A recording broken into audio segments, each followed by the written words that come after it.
আমরা খুব খুব বেশি পছন্দ করি এই রুমর গুজব ছড়ানোর জন্য। বাংলাদেশের পৃথিবীতে 1 নাম্বার। আমাদের চেয়ে কেউ বেশি গুজব ছড়াতে পারে। প্রায় দেখবেন সোশ্যাল মিডিয়াতে অমুক নেতার গোপন ভিডিও ফাঁস। তো অমুক নেতার গোপন ভিডিও ফাঁস হয়েছে, আপনার কি সমস্যা? আপনার এত ভালো লাগে কেন? আপনার ভিডিও তো কয়দিন পরে ফাঁস হবে, তখন আপনি কি করবেন?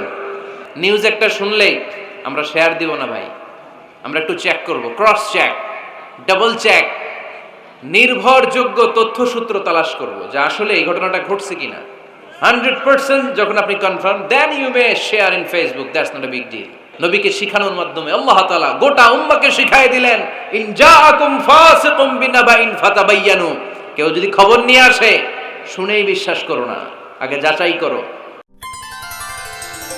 নাইস ওয়াজ, ইসলাম প্রচারে এক ধাপ এগিয়ে। আমরা কিছু শুনলেই বিশ্বাস করি, এরকম আছে না নাই? যা শুনে তাই বিশ্বাস করে, এরকম করা যাবে? তো কি করবেন তাইলে? হ্যাঁ, কি করতে হবে? ঠিক না বে ঠিক?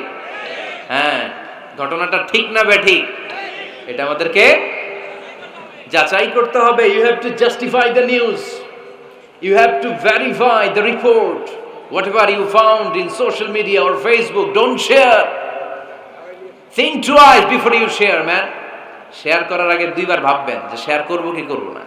একটা কিছু পাইলেই শেয়ার মাইরা দেয়, শেয়ার দিচ্ছে শেয়ার, তার বন্ধু দেয় শেয়ার, পুরা ফেসবুকের মধ্যে মারামারি আছে না নাই? আসলে এরকম কিছু ঘটেই নাই, আছে না নাই? খবরদার, আমরা খুব খুব বেশি পছন্দ করি এই রুমর গুজব ছড়ানোর জন্য। বাংলাদেশের পৃথিবীতে 1 নাম্বার। আমাদের চেয়ে কেউ বেশি গুজব ছড়াতে পারে। কিছুদিন আগে এরকম হইল না যে লবণের দাম বেড়ে গেছে? হ্যাঁ, ফরিদপুরে এগুলো হয় নাই তো না? এই বাজারে লবণ ছিল না তখন? কয় বস্তা? এক একজন 2 বস্তা করে। আপনি কয় বস্তা নিছেন? নেন নাই? তো এই যে দেখেন গুজবের কারণে আসলে লবণ পর্যাপ্ত। আরে আমগো দেশে লবণ থাকবে না, লবণ থাকবে কই? তো লবণের দেশের মানুষ, ঠিক কি না? পর্যাপ্ত পরিমাণ লবণ আছে। আমাদের যে লবণ মজুদ আছে, আমাদের দেশের চাহিদা মিটিয়ে পাশে ইন্ডিয়াতে বা মিয়ানমারও কিছু সাপ্লাই করা সম্ভব, এত লবণ আছে। আলহামদুলিল্লাহ পড়ে। তো এই যে লোকজন বেশি দাম দিয়ে লবণ কেন কিনলো? গুজব। আমরা কি গুজব মানব? গুজব এটারে আজকে আমরা নো বলে দিব। নো। কি বলবেন? এত আস্তে? গুজবকে আমরা কি বলবো? নো। গুজবে কান দিবেন না। প্রায় দেখবেন সোশ্যাল মিডিয়াতে অমুক নেতার গোপন ভিডিও ফাঁস। তো অমুক নেতার গোপন ভিডিও ফাঁস হয়েছে, আপনার কি সমস্যা? আপনার এত ভালো লাগে কেন? আপনার ভিডিও তো কয়দিন পরে ফাঁস হবে, তখন আপনি কি করবেন? এই সমস্ত আজে বাজে কাজে যাবেন না। অমুক নেতার কি ফাঁস হয়েছে, কি গোপন ভিডিও, কি স্ক্যান্ডাল, এগুলো নিয়ে কখনো মুমিনদের মাথা ব্যথা থাকতে পারে না। মুমিন চাইলে যে কোনো জিনিস শেয়ার দিতে পারে না। আপনি লা ইলাহা পড়েছেন, এই লা ইলাহা যেন তেন কোনো বাণী নয়। এই লা ইলাহার ঘোষণা দিয়ে যে মুমিন হয়, তার হাতগুলো আল্লাহর কাছে একেবারে সারেন্ডার, তার জিহ্বাটা সারেন্ডার, তার চোখগুলো সারেন্ডার, তার কানগুলো সারেন্ডার। সে চাইলেই মন যা চায় তা করতে পারে না, ঠিক কি না? আপনার কান দিয়ে যা শুনতে মন চায় শুনতে পারবেন? কেন পারেন না? কারণ আপনি মুমিন, ঠিক কি না? চোখ দিয়ে যা দেখতে মন চায় দেখা যায়। যেন কানে শুনি সদা তোমার কালাম, এ খোদা চোখে যেন দেখি শুধু কোরআনের আয়াত। শোনো আমার মুনাজাত, শোনো শোনো ইয়া ইলাহি আমার মুনাজাত, শোনো আমার মুনাজাত। পড়েন আমিন। তাহলে ফাতাবায়ানু, নিউজ একটা শুনলেই আমরা শেয়ার দিব না ভাই, আমরা একটু চেক করব, ক্রস চেক, ডাবল চেক, নির্ভরযোগ্য তথ্যসূত্র তালাশ করব যে আসলে এই ঘটনাটা ঘটছে কিনা। 100% যখন আপনি confirm, then you may share in Facebook, that's not a big deal. দেন শেয়ার দেন, জনসচেতনতার জন্য শেয়ার দেন, সমস্যা নাই।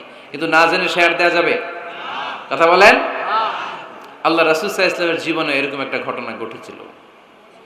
হারিস বিন মিরার রাদিয়াল্লাহু তাআলা আনহু বনুল মুস্তালিকের যুদ্ধে জেতার পরে হারিস বিন মেরারকে বিশ্বনবী দায়িত্ব দিলেন যে হারিস বিন মেরার তুমি এই এলাকার নেতা, কি করতে হবে আমাদের? বিশ্বনবী বললেন নামাজ পড়বা, রমাদানের রোজা রাখবা, যাকাত আদায় করবা। মেরার বলে তাহলে যাকাত নেন। বিশ্বনবী বললেন না, 1 বছর পূর্ণ হওয়ার পরে যাকাত দিতে হয়। যাকাত কয় বছর পর পর?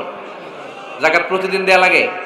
হালানিল হাউল, 1 বছর যখন হবে আমি আমার সাহাবী পাঠাবো মদিনা থেকে, তখন দিয়ে দিও। বিশ্বনবী চলে গেলেন। 1 বছর পরে এক সাহাবীকে রেডি করলেন, যাকাতের সম্পদ নিয়ে আসো বনুল মুস্তালিকের পক্ষ থেকে। ওই সাহাবীর নাম হচ্ছে ওয়ালিদ ইবনে উকবা। বিশ্বনবী ডেকে বললেন, ওয়ালিদ যাও, 1 বছর সময় অতিক্রান্ত হয়েছে, বনুল মুস্তালিকের লোকদের যত যাকাতের সম্পদ জমা হয়েছে নিয়ে আসো। সাইয়েদনা ওয়ালিদ ইবনে উকবা যখন সম্পদ আনার জন্য বের হলেন, ওইদিকে বনুল মুস্তালিকের লোকেরা শুনতে পেল বিশ্বনবীর পাঠানো সাহাবী ওনাদের এলাকায় শুভাগমন করবে। ওই সাহাবীকে লাল গাড়িচার সংবর্ধনা দেওয়ার জন্য সেনাবাহিনী সহ পুরো এলাকা থেকে সব সৈন্যবাহিনী সহ তারা মরুভূমির মধ্যে এসে দাঁড়িয়ে রয়েছে। সুবহানাল্লাহ পড়ে। নবীর সাহাবীর আগমন হবে, নবীর সাহাবীর শুভাগমন। উনি এসে আমাদের এলাকার যাকাতের টাকা কালেকশন করে নিয়ে যাবে, ওনাকে সংবর্ধনা দিব, বের হও। তলোয়ার নিয়ে, ঘোড়া নিয়ে, গার্ড দিয়ে আমরা দাঁড়িয়ে থাকি। তো মরুভূমিতে সবাই দাঁড়ায় আছে। আল ওয়ালিদ ইবনে উকবা মদিনা থেকে বিশাল রাস্তা পাড়ি দিয়ে যখন বনুল মুস্তালিকের এলাকার কাছাকাছি দূর থেকে দেখে তলোয়ার নিয়ে লোকজন দাঁড়ায় আছে। কি নিয়ে দাঁড়ায় আছে? উনি ভাবছে আমারে মারার জন্য দাঁড়ায় আছে। উনি মনে মনে ভাবলেন বিশ্বনবী পাঠালেন যাকাত নেয়ার জন্য, যাকাত পরে নিব, আগে জান সামলাই। কারণ এলাকার লোকেরা সব তলোয়ার নিয়ে সেনাবাহিনী সহ দাঁড়ানো। আসলে কথাটা কি ঠিক? মারার জন্য দাঁড়ায় আছে? কি জন্য? ওয়েলকামিং রিসেপশন দেওয়ার জন্য। উনি ভাবলেন আমারে কচু কাটা করবো, এক কাজ করি, ওদিকে না যে অ্যাবাউট টার্ন, উল্টা করি। যেই চিন্তা ওই কাজ। সাহাবী আল ওয়ালিদ ইবনে উকবা উল্টা ঘুরে গেলেন, মন্দ ধারণা নিয়ে ফিরে যেয়ে বিশ্বনবীরে বললেন, নবী আপনি আমার মায়ের খাওয়ার জন্য পাঠাইছিলেন, যাকাত আনার জন্য পাঠিয়েছেন, কিন্তু তারা যাকাত তো দিবেই না, আমারে হত্যার জন্য তলোয়ার নিয়ে দাঁড়িয়েছিল গো নবী। কথা কি সত্য? উনি ভুল বুঝতে পারছেন। উনি ভুল বুঝেছেন, না বুঝে ভুল কথায় বিশ্বনবীর কাছে প্রচার করে দিলেন। আল্লাহর হাবিব সাল্লাল্লাহু আলাইহি ওয়াসাল্লাম সহজ সরল মনা নবী, সাহাবী তো আর মিথ্যা বলবেন না। বিশ্বনবী বিশ্বাস করলেন। বিশ্বাস করে খালিদ ইবনে ওয়ালিদের নেতৃত্বে 1000 সৈন্যের অভিযান পাঠালেন। বললেন যাও, যে দেখো ঘটনা কি, ঘটনা সত্য হলে অভিযান চালাও। আল্লাহ বলেন নবী অভিযান পরে চালায়েন, একটু থামেন। ফাতাবায়ানু ইন জাআকুম ফাসিকুম বিনাবাইন ফাতাবায়ানু।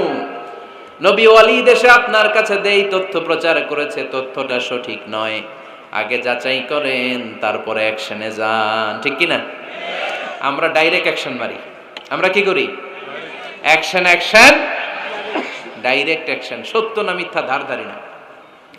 আল্লাহ বললেন নবী অভিযান চালাবেন না। ওয়ালিদ যেই কথা আপনারে বলেছে এই কথাটা সত্য নয়। আন তুসিবু কওমান বিজাহালাতিন ফাতুসবিহু আলা মা ফাআলতুম নাদিবিন। আপনি যদি ওই মুসলমানদের এলাকায় না জেনে অভিযান পাঠান, এই অভিযানে যদি কেউ মারা যায়, প্রত্যেকটা মৃত্যুর দায়ভার কিন্তু আপনার কাঁধেই বর্তাবে গো নবী। ঠিক কি না? এই যে আপনি চেক না করে, জাস্টিফাই না করে, নিশ্চিত না হয়ে, ওয়ালিদের কথায় বিশ্বাস করেই বনুল মুস্তালিককে অ্যাটাক করার জন্য 1000 সৈন্যবাহিনী পাঠালেন। ওরা যদি আক্রমণ করতো, কেউ যদি মারা যেত, এই দায়ভার কার? আমার নবীর। ঠিক কিনা? নবীকে শিখানোর মাধ্যমে আল্লাহ তাআলা গোটা উম্মাহকে শিখাই দিলেন, ইন জাআকুম ফাসিকুম বিনাবাইন ফাতাবায়ানু। কেউ যদি খবর নিয়ে আসে, শুনেই বিশ্বাস করো না, আগে যাচাই করো, আগে চেক করো, তারপরে বিশ্বাস করবা। ঠিক কিনা? তাহলে এখন থেকে একটা কিছু শুনলে বিশ্বাস করবেন। একজন এসে বলল, ভাইজান আপনার মেয়েরে দেখলাম আরেক ছেলের সাথে বাজারে ঘোরাফেরা করে, ওই রমনার বটমূলে দেখলাম আপনার মেয়ে আরেক ছেলেরে নিয়ে ফষ্টি নষ্টি করে। লোকের কথা বিশ্বাস করে বাসায় যে মেয়ের চুলের মধ্যে ধরে মাইর, আইজো মায়ের কাইলো মাইর। এরকম হইতে পারে না? হয়তো ওই লোক আপনার মেয়ের মতো দেখতে আরেক মেয়েকে দেখছিল। এরকম হয় কিনা সমাজে? একজন এসে বললো, ভাই আপনি এখানে ভাবিরও তো দেখলাম ওই জায়গায় আরেক লোকের সাথে ঘোরাফেরা করতেছে, খবর রাখেন না বাসা? আপনি রেগে মেগে, ঘটনা কি? আমার খেয়ে আমার পরে আরেকজনের সাথে, যে এই বাড়িতে যে মায়ের, কোনো কথা নেই। দেখবেন যে ছোট্ট মারামারি থেকে এই ঘটনা অনেক সময় বিচ্ছেদ বা ডিভোর্স পর্যন্ত গড়ায়। ঠিক কিনা? ওই যে শোনা কথায় কান দিচ্ছেন, ফাতাবাইয়ুন, আপনি চেক করেন নাই। হয়তো আপনার স্ত্রীর মতো দেখতে বা আপনার স্ত্রী যে জামা পরে, যে পোশাক পরে, এরকম পোশাক পরে আরেক নারীকে দেখছে, আপনার বউ না এটা।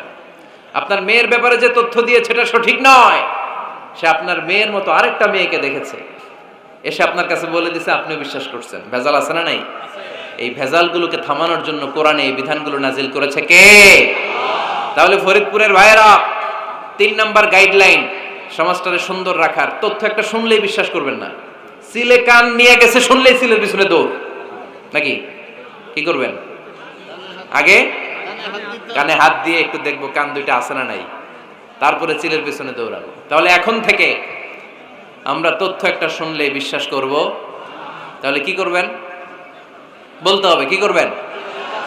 যাচাই বাছাই, জাস্টিফিকেশন অফ দ্য নিউজ।